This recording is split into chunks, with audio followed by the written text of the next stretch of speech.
दोस्तों, बहुत बहुत स्वागत है आपका हमारे चैनल अक्षय नॉलेज में। थॉमस हार्डी का उपन्यास टेस ऑफ द अर्बविल्स की कहानी।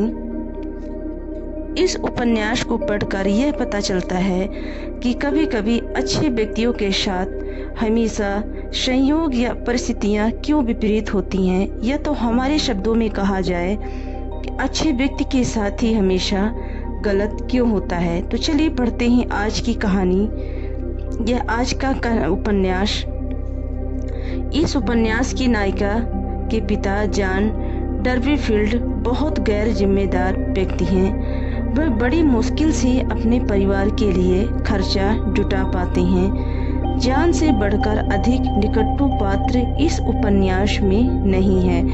पार्सन ट्रिंघम ने जॉन को सूचना दी कि जॉन का संबंध सुप्रसिद्ध और कुलीन परिवार डी अर्बविल्स से है।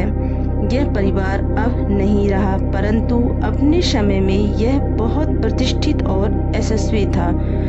जॉन खबर पाते ही गर्वित हो उठा। वह साधारण परिवार का सदस्य नहीं है।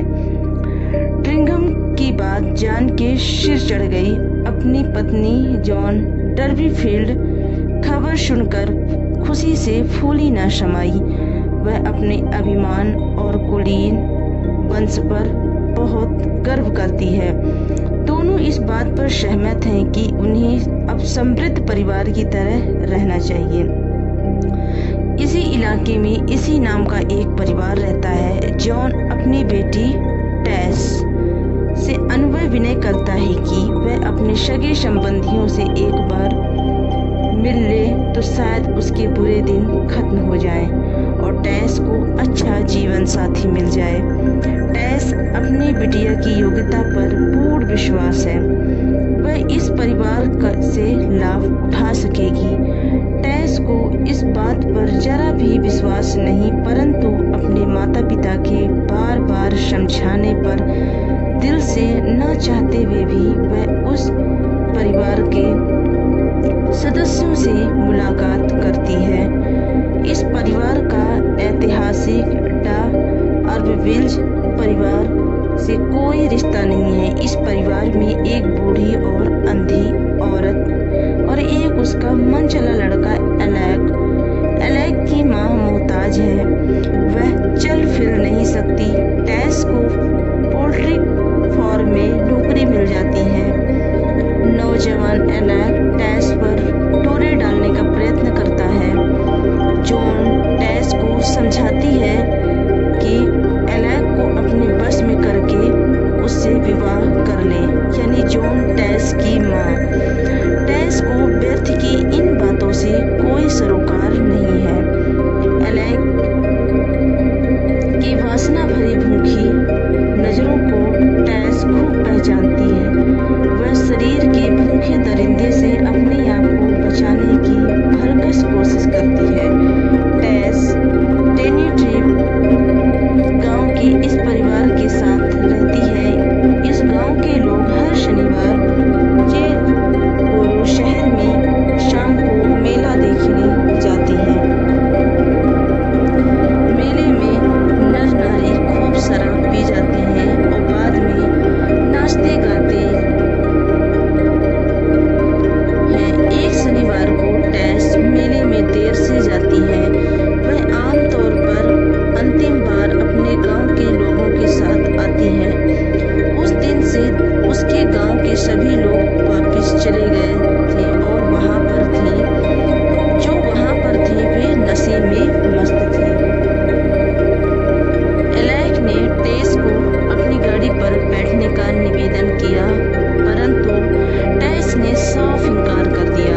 इतने में कारडास्ट नाम की एक महिला के सिर पर रखी टोकरी से सिरा बहने लगा। टेस और अन्य औरतों ने कारडास्ट को खिल्ली उड़ाई। इस पर कारडास्ट आग बबूला हो उठी। टेस वहां के उस झुंड से अलग हो गई। रास्ते में आखिरकार उसने एलेक की गाड़ी में बैठना मंजूर कर लिया। रास्ते में घना जंगल पड़ता था। घनी धुंध छाई हुई थी। एलेक को रास्ता दिखाई नहीं पड़ता था। वह टेस और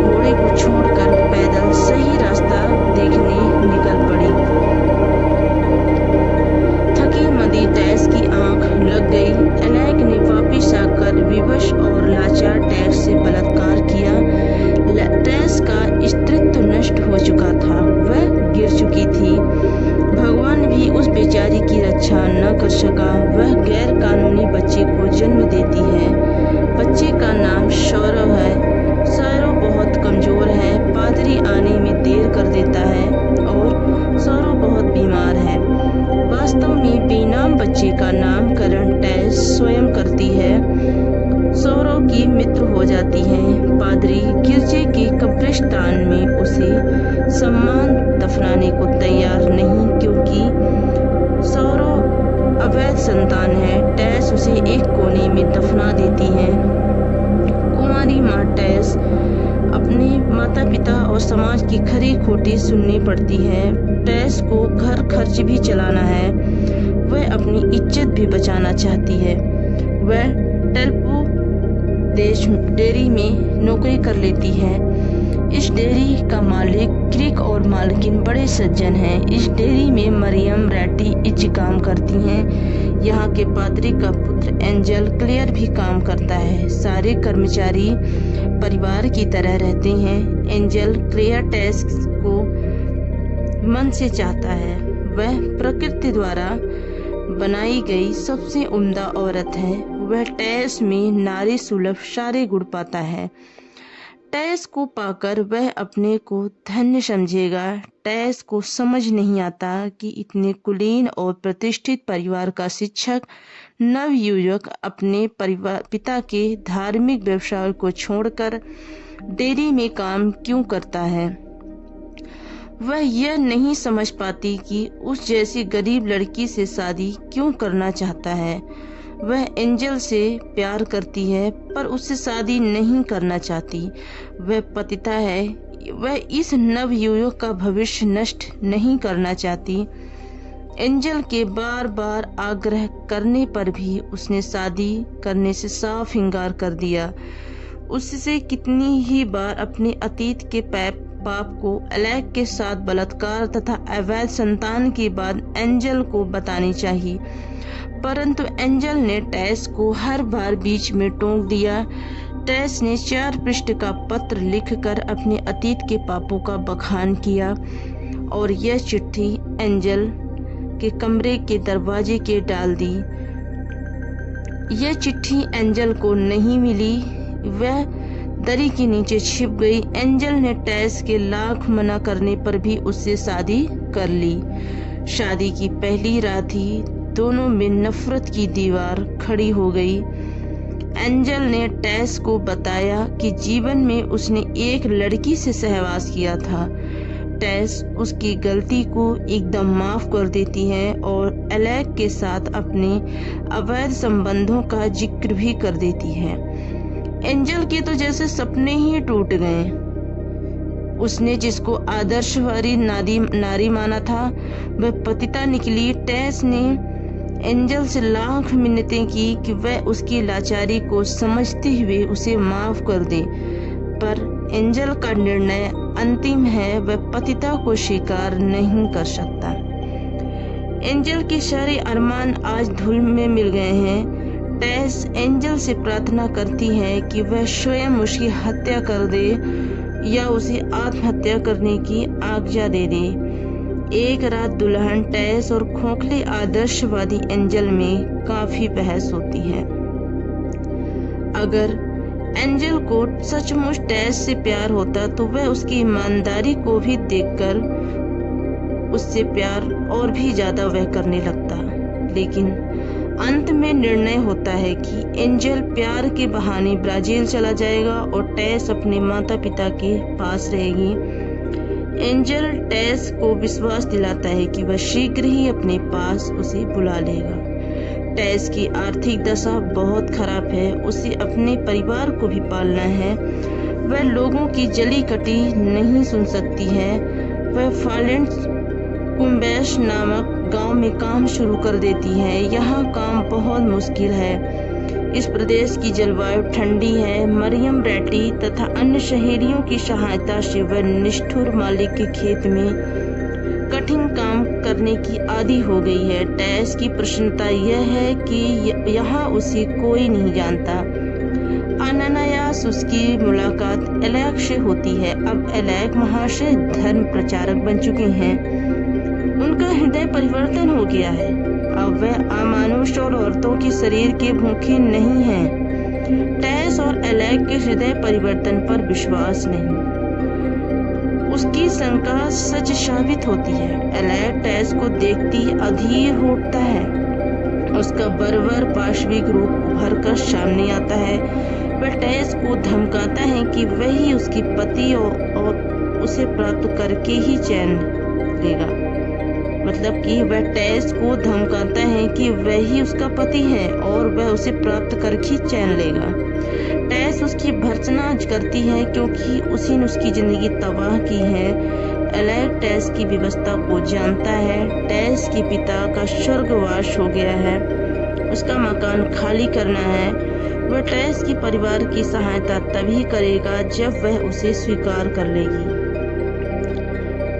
टेस ने एंजल को कितने ही पत्र लिखे, वह लाचार है, वह सुरक्षित नहीं है, वह मुसीबत में है। एंजल को पत्र समय पर नहीं मिलता है।